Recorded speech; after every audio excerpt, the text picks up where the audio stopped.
Hi, this is Sue Greenwald with Awakened Stories. I'm here today with Deanna Carr with the Mystical Moonlight. Hey, Dee, how are you?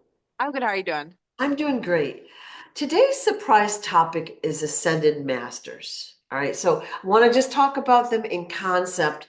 And this is such a big topic. I mean, you can't do it all in 15 minutes or less. So we'll just do a little bit to kind of stimulate thought. Okay. So Yes. Ascended Masters are basically, you know, previously humans here on Earth that have ascended spiritually. They've learned how to create a higher vibration, to harness what we would call many of the supernatural abilities. Mhm. And they have decided to stay on Earth basically to help people here. All right. Is that kind of Yeah. a good way of glossing that over? Yes. Yeah, so from what I understand, they've exited the cycle of reincarnation. Like they're not coming back.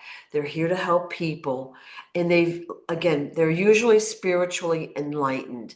So because they were human, they have more of a compassion and empathy for how things work here. Okay. Yes. So they understand how society works a little bit more. And in Catholic religion, usually what they call a saint is someone that's incorruptible. Okay. So that means when they die, the body doesn't decay. And that's how the person usually does all these great things while on earth. But then when they die, it's kind of like proof that they were such good people that they should be made saints, right? Yeah. Kind of a little bit weird, but so when we talk about ascended masters, there are so many out there. You could Mhm. research this all day long because we're talking all sorts of ages through history. So you've got your Catholic saints, if you will, like Jesus, Mother Mhm. Mary, my favorite Padre Pio, okay, Saint Francis of Assisi. Like they all had their specialties or whatever. Yeah. And then you've got like the Hindu ones like Babaji, Yogananda, Sri Yukteswar, those kind of ascended masters. And then one of my favorites, Saint Germain. So let's kind of back up. Are ascended masters real? Yes, they are. Okay. And is my kind of glossing over like what they are here on Earth, is that kind of accurate? They've exited the reincarnation cycle. They've exited, they have finished their contract. So Boom. they have gone through. Now, most of us don't really understand our contracts. I mean, we can't really unless we had a copy of it. But when they get through their cycle and their contract, that is when they can kind of go on their own way. They're free to scout around and do what they need. Most of them do become ascended masters because ascended masters aren't only limited to one planet. They have capabilities to go between. They have an understanding because once you get to the end, you can remember it all. You When we come back into our next cycle, into our next contract, we are not able to remember it because that is part of our contract. Right. So with these ascended masters, they've reached the end of their contract and they're able to come back without anything interfering with them, and they're able to remember everything they've gone through, everything they've learned, and understands about energy work. That's why they have such capabilities to help people that they meet and give them healing, whatever they need. There is no repercussion to this because they have finished their contract. They're not going against anything. They are able to help people without any repercussion. Okay, awesome, awesome news. Yeah, Mhm. so they've been around, well, like here on Earth for a long time. So Mhm. if you research Ascended Masters, you're going to get a list of names, many that you've heard of, many that you haven't, that is so long. And each one had a, like, we'll call it a specialty or a focus, Yes. right? So they are here to help and they are real. And like one of my favorites is Saint Germain. So let's talk about him. All right. He's very pertinent at this time in history. But was Saint Germain the reincarnation of Saint Francis Bacon? Yes. Ooh. Okay.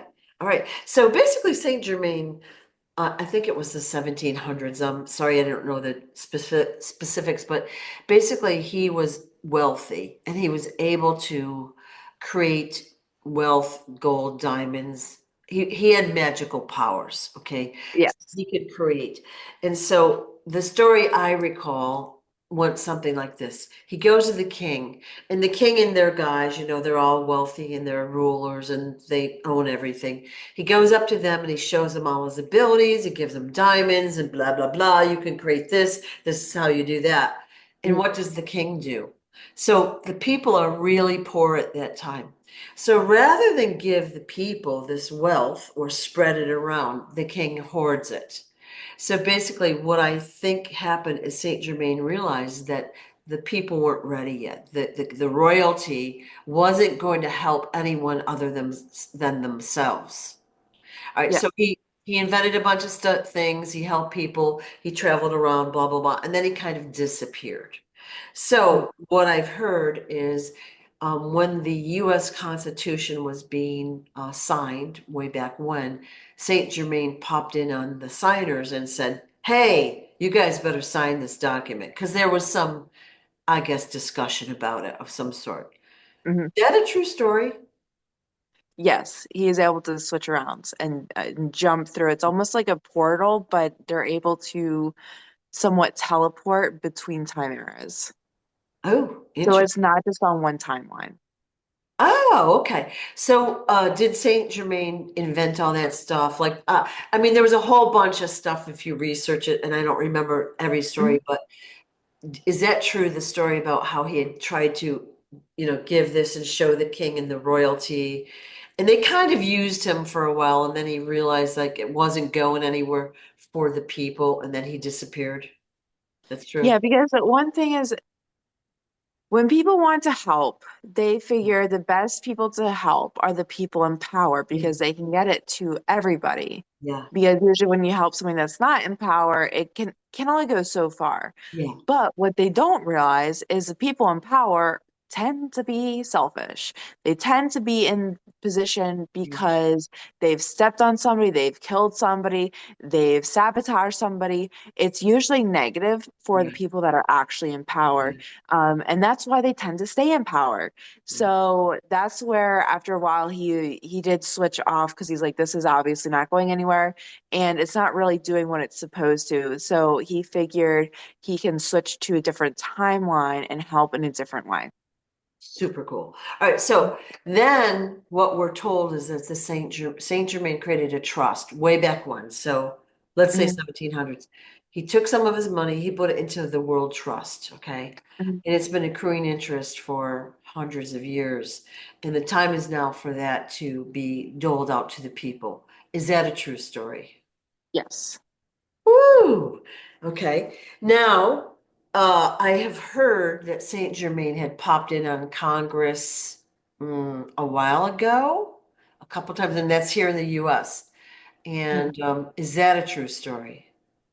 Yeah, he does pop in and out Yeah, when he sees fit. So he tries to push it in the direction to help the people as much as possible, but he realizes that if he stays in the situation for too long, it doesn't go to his benefit. So that's why it's like kind of a quick right. situation. Okay.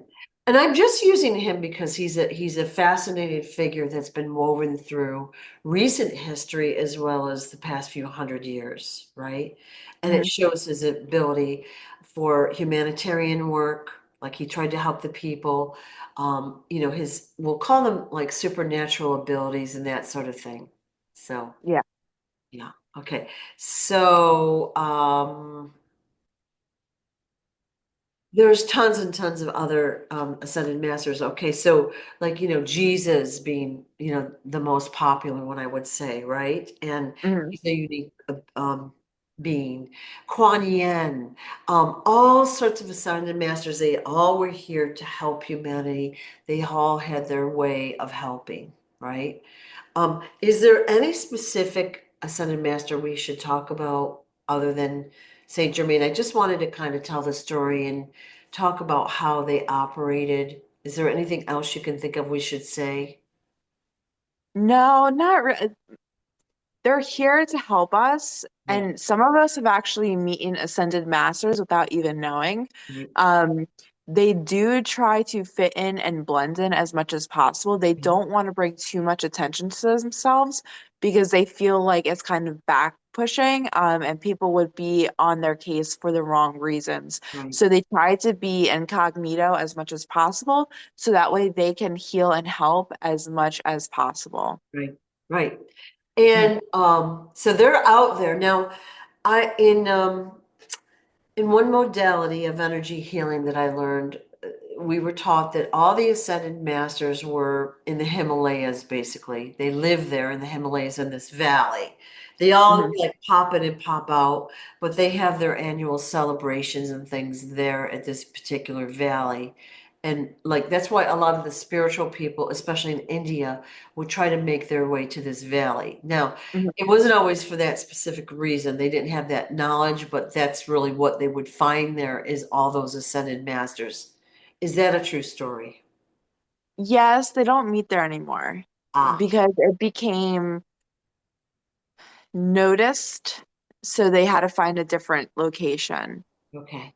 Because when you have that much power in one area, usually it tends to be bad for the good guys. Yeah. Yeah. Okay, cool. All right. Well, this is just kind of a little teaser on Ascended Masters. Yeah. Like I said, you could make a list a mile long of the Ascended Masters through history that have been out Mhm. there. And they all have their abilities and all of that. And again, depending on what energy healing method you study or whatever, you're going to hear of different masters' names. It's all good. They're all here to help. So Mhm. interesting, right? Yes, Yeah. definitely is. Does Saint Germain have any message for us today, those that are listening?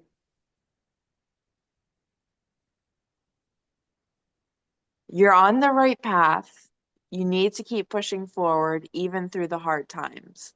It is happening and it is changing. Okay. Thank you, Saint Germain.